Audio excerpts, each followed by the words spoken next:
Men o'z o'ylayotgandim. Bugun kechroq boshlasam, kunduz quyosh chiqib, rivojdan virus ko'p ketadi deb o'yladim. Yaxshi. Alloh mehribon. Salqinni berib turibdi. Salqin shabada. Bo'lmasa tog'larda issiq rosa chiqaribdi hozir. Shunaqa qilib bugun krosimizni ham topshirib oldik почти. Az qoldi. Video olish bahona sal ayollardan beribmiz. Bu narsalarda men qilishim juda ham qiyin bo'ldi. Oson bo'lgan yo'q bunday. Bir ikki kunda o'qigan yo'q. Keyin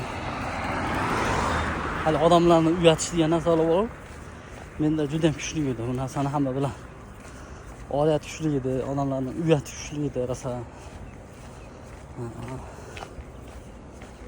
Har holda 5 yil oldin shunaqa edi. 5 yilda buni buyog'i ozgina mana shu o'zim prinsiplarini buzdim, chegaralarni buzib tashladim. Inshaalloh yana 5 yil oldingi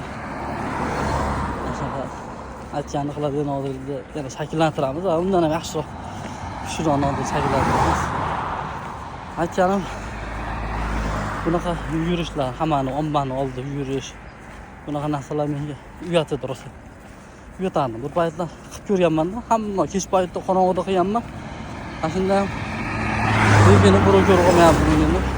Odamlar ko'rsa nol yo'l, nay tomoniga o'tib olib xullas. Shunaqa yurgan edim mana shu paytda. Lekin Allohga shukr hozir maqsad bor. Hamma narsa maqsadga bog'liq. Maqsad bo'lsa unaqa narsalar qiziq bo'lmaydi. Maqsadlik yo'lida garang bo'lish kerak. Haligi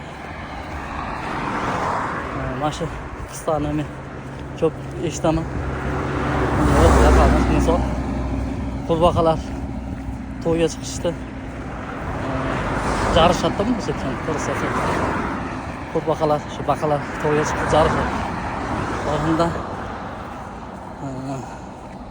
100 qurbaqa taqqani ichidan 100 baqani ichidan birala qurbaqa to'yda ustiga chiqadi. Mana hamma pozdravit etsa u qurbaqa aytadi.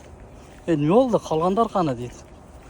U qolganlar yarim yo'lda qolib ketganini ham xabari yo'q ekanda, uni bilmagan. U qulog'i kar ekan. Garang qurbaqa bo'lgan ekan. Odam o'zining maqsadini yo'lida shunaqa garang bo'lish kerak ekan. Bitta maqsad qo'ydimi?